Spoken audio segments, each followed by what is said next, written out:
If you go into a folder called Compositing, you'll see a girl there. You might recognize her. I know, it's okay. And what we're going to do is cut her out, and we're going to put her into a space scene. We're going to have her hiding behind one of these planets back here. When you're doing compositing, you want to take into account the depth of things. Remember we talked about the layers in your image. If you look in the layers panel, you're kind of looking down through the stack of layers. So let's say we wanted to get her into this scene. First off, we'd have to cut her out onto a transparent background. And the channel mask technique we looked at, you're looking for contrast. And if we go into the channels here, there's the red channel, there's the green channel, there's the blue channel. Again, we're looking for the best contrast between the foreground and the background. And having red hair, it's kind of light colored in there. So that's not really good contrast. You can see some of these background shades are the same as some of the shades in the hair there. Green, a little bit better. Blue, probably the best contrast. But look at the face. Would we be able to make a good mask that includes the hair, the shirt, and the face? Probably not. This is where we say don't be afraid to do channel masks or any layer masks in multiple stages. No one says we have to make one channel that works for the hair and then use the same channel for everything else. So let's get the hair cut out. Let's cut out so she's got a nice transparent background, and then we'll work on the rest of the image. What were the steps again in using a channel mask? We look for the best contrast, and we've decided that's the blue. So what was the next step? Duplicate that blue channel. Because again, if we did the levels directly on that channel, very bad things would happen. So I'm just going to grab the blue channel, drag it down onto the new channel icon.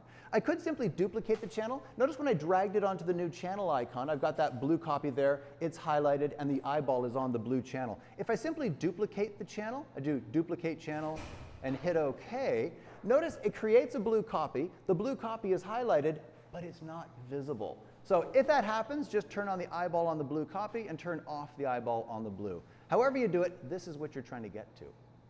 And then we need to work on that contrast up here. We could probably do something that works similarly well around here, but we're going to take a look at cutting this area here out by hand, just as a reminder of how to do a nice clean mask by hand. So let's take a look at the hair here, and let's go under Image, Adjustments, Levels, or Command L would be the shortcut for that.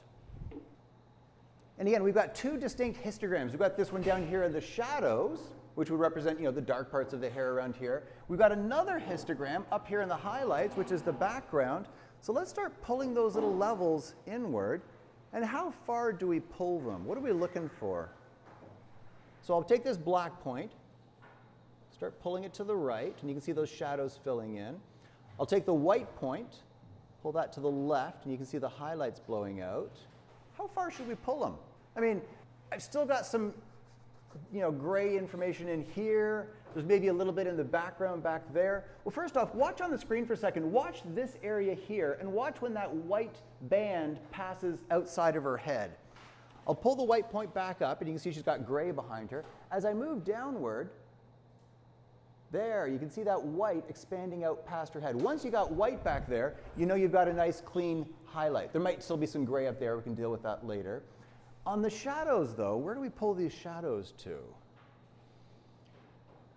Do I pull it all the way up to here? Why not? Well, it would certainly include all of the hair, wouldn't it? The downside is, look at how hard those transition edges are. The farther apart we can keep these black and white points, the softer the transition is going to be. And to a certain extent, we can control how much of the background shows by either changing where the black point is. Now here, anywhere we see gray, we would partly see the background showing through, so we want that to become black. And we can move that edge around with the middle slider. So there's a little bit of trial and error involved. You may find that you do a channel mask, cut it out, and there's still too much of the background showing, so you can go in, you can redo the channel mask with some different settings. But we're also going to take a look at another technique we can use to modify that layer mask after the fact. So we're going to pull these sliders in until we get a good strong edge around the inside here, good white edge around the outside there. Don't worry too much about these bits on the inside. These we'll have to deal with by hand, but that'll be a lot easier than trying to cut out the hair by hand. So I'm going to pull the black point up until I get a nice clean edge, and then I'll just hit OK. Now, clearly it didn't work very well on the face, but that's OK. We're just working on the hair here. What do we have to do with all these little gray areas? What do you think? Should they be left gray? I mean, that would be partly transparent. We would see through there. So what do? We just paint it black. So I'm going to grab a paintbrush. Should I use a soft brush? Usually I say when you're doing retouching, you want to use a nice soft brush so you don't see the edges there. Should I use a soft brush to take those out? What might happen when I get close to the edges around here? See that gray haze around the outside? So in this case, probably a hard edge brush would be more appropriate. We'll take that hardness all the way to 100%, and then we can just kind of go hack, hack. If you're not sure if something is meant to be seen or not, like these little dots around here, is this supposed to be her hair or is it supposed to be the background? Just click on, not the eyeball, but on the letters R, G, and B. Looks like we see the background through there, so I will leave that. Click on the blue copy again. I'll leave that white, so we see the background. But these bits were hair, so I'll fill them in with black. I'll give you a few minutes to clean her up a bit.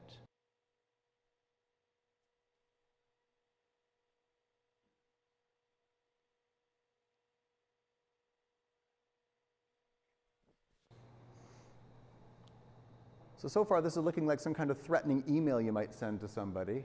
And once you got that filled in, we kind of decided where the edges are going to be around here. What was the next step in using this as a channel mask to get rid of the background? We're going to have to use a layer mask, and this is called an alpha channel. So it's a mask that was made from one of the color channels. Any channel that is not one of your color channels, there's the red channel, the green channel, the blue channel. This is your composite channel, which is all three channels together. This is not a colored channel at all. It's an alpha channel, which basically is used to store selection information. I think the example I showed last year was, let's say I took a paintbrush, I made a new alpha channel there. You can see it calls it alpha 1. So I grab a paintbrush and I go brush, brush, brush, brush, brush, brush. You don't see it when you're looking at the image, but if I go under select, load selection, and tell it to show me that alpha 1, hit OK, loads that up as a selection. Interesting. Let me just throw out that alpha 1. We have another channel here that we could do the same thing with. So let's pop back into our RGB. And again, don't click on the eyeball. Click on the letters R, G, and B. So now we can see her. The alpha channel is still there. It's just kind of hanging out, doing its thing, which in this case is nothing. But we're going to use it. We're going to give her a layer mask. So at the bottom of the layers panel, we've got that little white rectangle with a gray circle in it. Click. And there's our reveal all layer mask. And by painting black on this layer mask, we can hide her. Uh-oh! We hid the background, but it also went over her. What if we could protect her with a selection? Let's load up that alpha channel. Under select, load selection. And it's asking which channel do you want to load as a selection? We're going to load up this blue copy because it was the blue channel we made a copy of. I'm going to hit OK.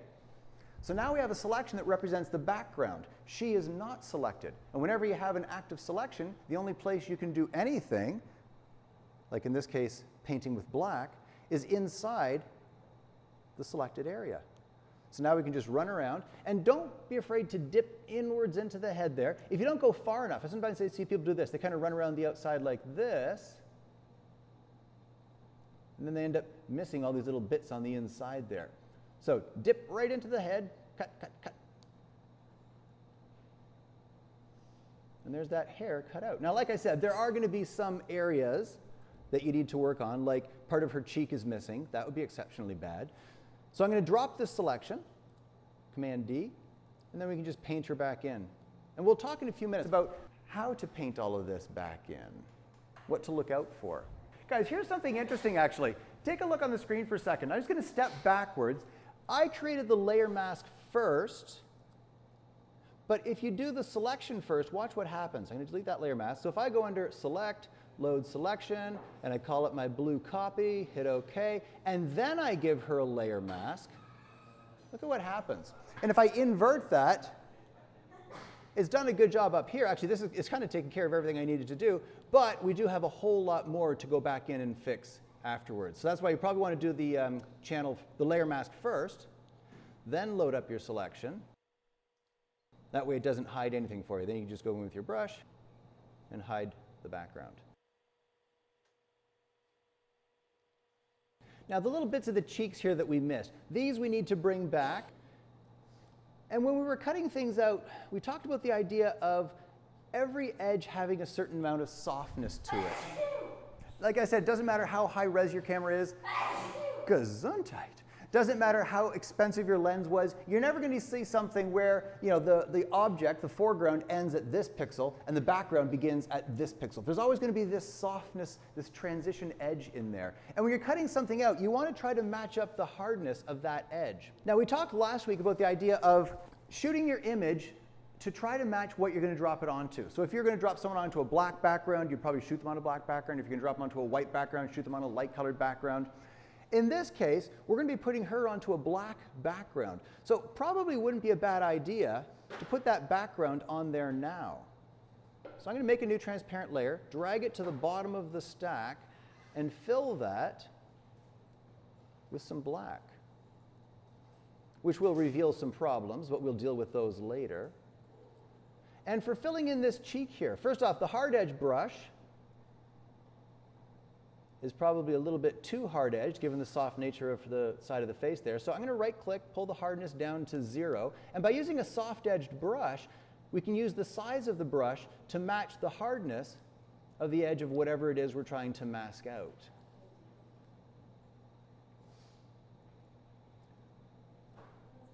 So you can see I'm just kind of following along the edge of the cheek here. And where I cut across when I was doing the big part of the cutting out here, I can just hit X on the keyboard and watch this.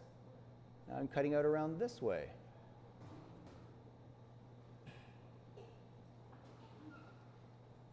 And the nice thing about using this soft brush technique is if the hardness of the edge changes, like take a look at this, guys. Look at how hard that edge is, and look at how soft it is over here. I can choose a larger brush and match the softness of that edge. Guys, when you fill that background with black, make sure you don't have a selection. When you have an active selection, again, that's the only area that will get filled. So whenever you're done with a selection, always deselect it. What's the keyboard shortcut for that? Command D will get rid of any marching ants you might have. So the rest of this image, basically, I'm going to go through and cut out by hand. It sounds a little primitive, but oftentimes you'll find you can get a better result, a better cutout job if you cut things out by hand. And a lot of the reason for that, like a lot of people say, well, I know how to use the pen tool now, I've learned the pen tool, I'll just go with the pen tool and cut everything out. Can you do a proper job on every type of image with the pen tool? Like let's say I was cutting her out, and let's say I did the hair with a channel mask, and then I decided I was going to use the pen tool around here. So I came down with the pen tool, cut into here, cut down here, came around the side here. The pen tool, does it create a hard edge or a soft edge? Let's say I made a path, then I loaded it as a selection. Would it be a hard-edged or a soft-edged selection? It would be pretty darned hard-edged.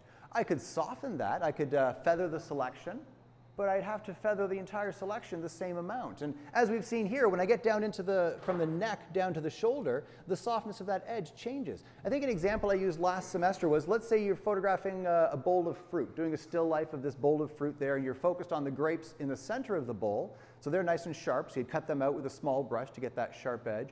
But then the apples in the back of the bowl and the oranges in the front of the bowl or outside the depth of field, so they have a bit of softness to them. Well, that you need a larger brush to get that softer edge. With a pen tool, you go around, you get the same amount of hardness. Maybe the apples are out of focus, so you'd soften the edge. Then the grapes are soft as well.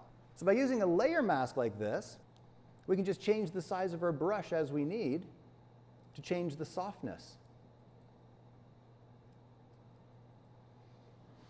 And don't forget about shift clicking as well. Remember, if you do a click and then you hold down the shift key and click somewhere else, it jumps between those 2 points. And you might think, well, that's no good for going around curved edges. Well, it actually does work around curved edges if you do smaller jumps.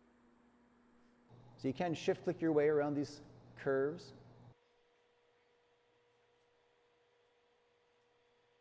And here's a trick for you guys. Take a look on the screen for a second. As I'm cutting around the shoulder here, she's getting further and further outside the depth of field, which means this edge is getting softer and softer. So this brush, see the edge of the brush is now a little bit too hard. So I want to go to a larger brush. Rather than working perfectly across the edge, then jumping to a larger brush and trying to continue, which would leave a little bit of a dent in there, I've actually kind of gone out into space, kind of off the edge. Now I can jump to a larger brush, and watch this. I'll start a little bit behind, but not touching her yet. Then I'll just kind of skim my way closer, and that should blend in the transition between the two hardnesses of brushes. Again, this isn't the only way to cut things out. You can try playing around with the different selection tools, quick selection, color range, and then play around with the edge afterwards. And we'll take a look at refining the edge once you got her mainly cut out. And here's another little trick, guys. You notice how we're cloning down a vertical edge and there's not a lot of contrast between the two. One of the things about your visual system, it tries to compensate for differences in brightness. So if you were to stare at an edge like this for a while, you would notice that eventually you can't see the edge anymore. So if you're trying to cut something out and you realize, oh, it looks like the edge has totally disappeared, tilt your head a little bit and that'll change its angle on your retina and you'll be able to see that edge again. In low contrast edges, it's really easy for that edge to just kind of disappear as you're staring at it. Turning your head slightly can kind of bring it back.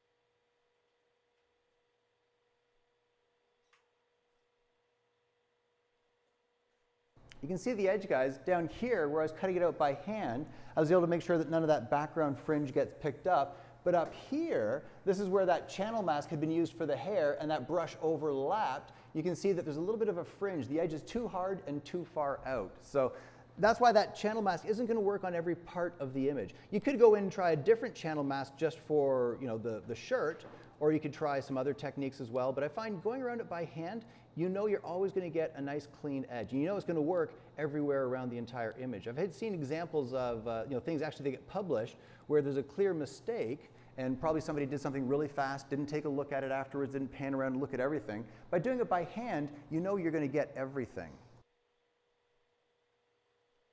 So I'll give a couple more minutes to cut around. And you'll notice on mine, because I did this background by hand, because I cut around here, just around the outside, I'm left with these little white bits on the outside. In a couple of minutes, I'll show you. You guys may have filled in the whole background, but I'll show you if you did just the outline, how to really quickly fill those areas in. Okay, guys, I'm just going to quickly show you the process for filling in these little background areas. When we cut out the flower around the girl's neck, when we cut out that hanging orchid flower, we use the same technique. In this case, it's going to be a little bit different because there was a fairly hard edge around the neck here, which means it's a fairly small brush that was used. So the expansion needed, we'll talk about the expansion in a minute, is less here than it is down here where a much larger brush was used. So we'll have to kind of expand according to the thinnest line. Because if we go too far, I'll show you what can go wrong. First off, I want to select both of these areas on either side. So I take my magic wand and I click on this side over here. And again, I don't usually recommend the magic wand for making selections, but in this case, because it's such a solid area that needs to be completely selected, it works out pretty well. How do I also select this bit? Hold the Shift key and you'll notice that I get this little plus sign, meaning it's going to add to the selection. I could also click on this little square here, but you notice that when I hold Shift, it automatically selects that square for me. That's add to selection. When I click here, boink, we've got both areas of it selected. Now, if I just fill with black right now, we get that problem of the fringe. If I go edit, fill, for contents, use black. Oh, look at that fringe around there. What do I need to do? What is the next step? Expand that selection outwards. So how far I need to expand it, you'll notice here, just maybe like 4 or 5 pixels maybe. Down here it'll be a bit more, and down on the bottom part of her arm down there, it'll be even more. So I only need to expand as much as the narrowest gap. If I go too far, let's say I did like, select, modify, expand. Let's say I jump it out 8 pixels, which works out fine over here. Notice down below it, 8 pixels was just perfect. But here, look at that, it's actually jumped right across the gap, and it would actually be removing a little bit of that softness along the side of her neck. So we need to do whatever we need for the narrowest gap. In this case, it's probably around 4 pixels. So select, modify, expand, hit it by 4 pixels, and there it is. Then I go edit, fill, and for contents, I use black. And whenever you're done with a selection, whenever you're done with these marching ants, get rid of them, keyboard shortcut, Command D, and then look for anything that got missed. Here's where the expansion wasn't quite enough. Here's a test swipe that I'd done earlier. So I'll just take some black paint and paint over it. Probably a hard edge brush to make sure I don't bleed into my image.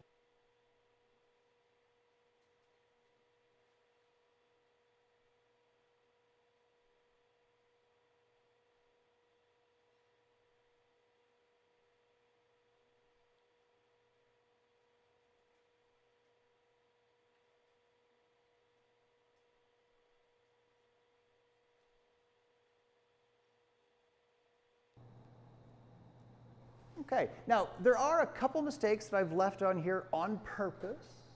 Notice anything funny about, I don't know, the face?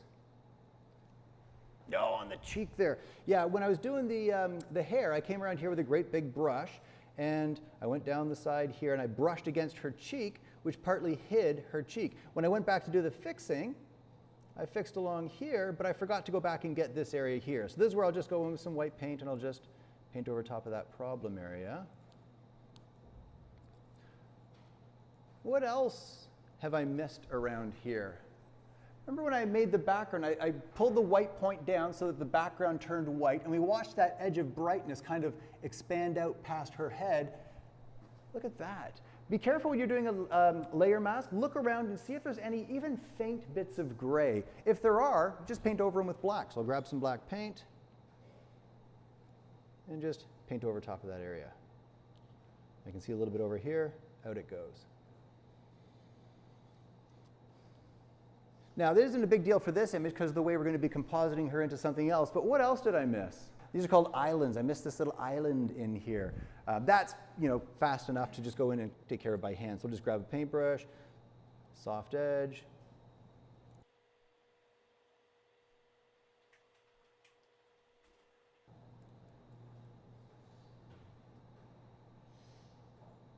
Now let's prepare the place we're going to be dropping her into.